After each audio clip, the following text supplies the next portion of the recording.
Hello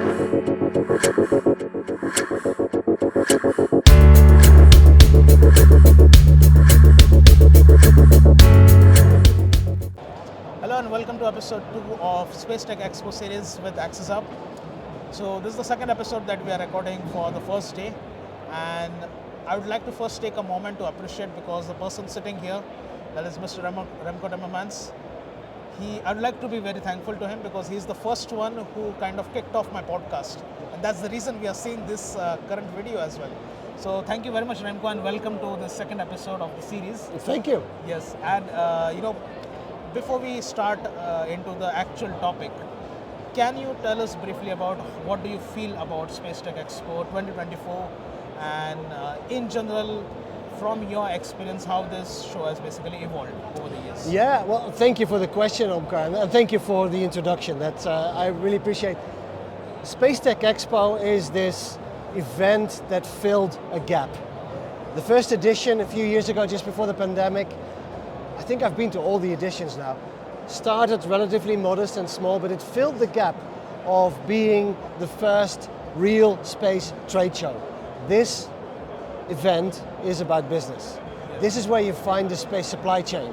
Absolutely. This is not an awareness event, an outreach event, an academic event, this is a business event. And the niche that it filled grew and is growing. And that's what you see here in this edition. It's bigger than ever. Absolutely. Over 700 exhibitors. Yes. We have Hall 7, we're filling up the entire messe. And not just that, the city is sold out. There is not That's a true. single I agree with hotel you. room in the city. And that's amazing. And this event has done that. It's bigger than ever, 8,000 plus Yes. people. Absolutely, yeah. Compare that to IAC, 12,000 people. That's a worldwide, a global Yeah. conference. The 75th edition this year. Yes. This is only the 6th or 7th edition, I don't even know. Yes. It's amazing, and this is a sign that the space industry in Europe is flourishing. Interesting. That's a great statistics, I would say, because of course we are seeing most of the suppliers in this conference, and most of them are from the European region. And just imagine, it's just 8,000 people in and around Europe. Little bit few from them from the Middle East or Asia. But what if the whole global industry comes here? I think the number might surpass to 20,000 plus as well, as we proceed ahead, because I think that's how the evolution has happened. And just proceeding ahead with the prime question, because I myself was a journalist previously, then I transitioned into consultant and then as an entrepreneur. So I'm very much interested in this question that I'm going to ask you now. As a marketing expert in the space industry, what are your thoughts about how this sector is being evolved? How people should take up marketing, and what is the kind of importance that can happen? Because I personally believe now, evolving from a journalist marketeer to consultant to an entrepreneur, I believe marketing is very important when it comes to sales. Like, you cannot sell your product, especially if it doesn't have a good brand image or if it doesn't have a good narrative. So as a marketer, what do you feel how people should take up these things in the industry? Yeah, well, you gave half of the answer already. Yeah. Marketing is all about letting the world know that you exist as a startup, as a company, letting the world know that you exist and letting the world know what is the problem that you're solving. Yes. Not about your solution, but what is the problem? Why do you exist? That is first and foremost the story that marketeers need to tell to the world, because in contrast to what most people here think, we live in a space bubble here, right? Absolutely. And within the space bubble, everybody thinks space is awesome and space is cool and the solution to everything on Earth is space. Well, outside this event, that is a different story. Yes. And especially the space industry, which is driven by engineers and scientists and people who focus on the technology, we need much more focus on the benefits. Yes. What is the service that we're providing? What are the products that we're providing to the real world, to society? And people out there are very unaware of that. The image of space is very much the image of Neil Armstrong stepping on the moon, ending the space race, and a few satellites here and there, and that's it. But the real solutions that we are providing and the benefits of space are unknown. Absolutely. And that is why marketeers are important, to let people out there that you as a company exist, What are the products and services, and how does it apply to me as Yes.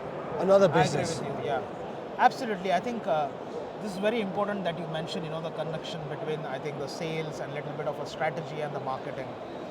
And I hope really that down the line we kind of evolve.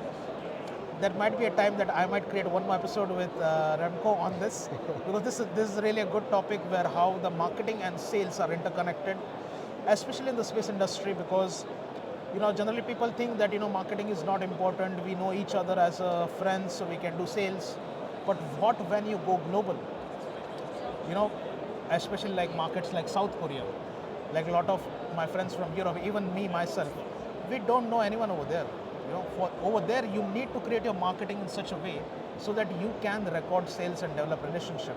So that's where the marketing is important. And I think we'll have an extended conversation on this in the later episodes of the podcast, definitely with Remco, because I think there is no one better than Remco to talk about marketing in the space industry.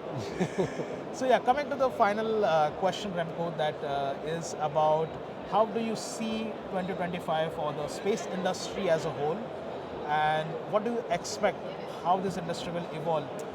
Especially, because I mean it's a bit sensitive topic. I don't want to kind of touch upon that part, but we see a lot of political gears also shifting in the world's biggest power as well. So I believe the focus might shift from terrestrial applications to space exploration, which can cause a little hamper to the climate tech as well. So how do you believe Europe in general, because we are based in Europe, so I would like to ask this question, and Europe generally has a lot of friendly policies to the environment. So how do you see things evolving in Europe, the kind of effect it will have to the political climate as well? Okay, well, first of all, the space industry in general and the space industry in Europe is part of that. There's never been a more exciting time in space than now. The space industry is growing almost double digits, a $1 trillion industry depending on who you believe, between 2030 and 2040. That's a tripling the size in roughly 6 to 16 years. And a lot of that is happening here in Europe. A lot of is happening, of course, in the United States in the traditional space powers, but Europe is definitely playing its role. And not just Europe. Space is globalizing. This is one of those trends, space is becoming a global endeavor. And we see that, the events that I go to. I was in Central America 2 months ago. I'm going to Africa in a few months. That's where the real benefits of space are happening, and that's where the real potential is. I agree with you. And what we see here in Europe is there's a multiplication of the applications of space. You cannot talk about the space industry anymore because we have exploration, we have what we call upstream, the technology development. The market is in downstream, in Earth observation, in satellite navigation, in telecommunication, and all these different application areas in society that are all growing. And then there's the geopolitical situation, which causes trade barriers. There's dual use. The military applications of space are becoming increasingly important. So there's a proliferation of applications that are all expanding. So this is the moment, if you're not in space yet, to really get involved. As an investor, as a student, to study space, as an entrepreneur, in whatever way, this is the time to join the space industry. Absolutely. I agree with Remco completely. So if you're a student, research scholars, especially the people who listen to my podcast, a lot of them are student and research scholars as well. So please do keep this record that the industry is growing, of course, but you have to also strategically position yourself. Finding your niche in the industry, I think it's very important. As Remco mentioned that it's growing, but the way it's growing, I think you have to find your niche as well in the industry. So thank you very much, Remco, for providing such great insights into the industry and the event as well. And yeah, we hope to connect with you soon.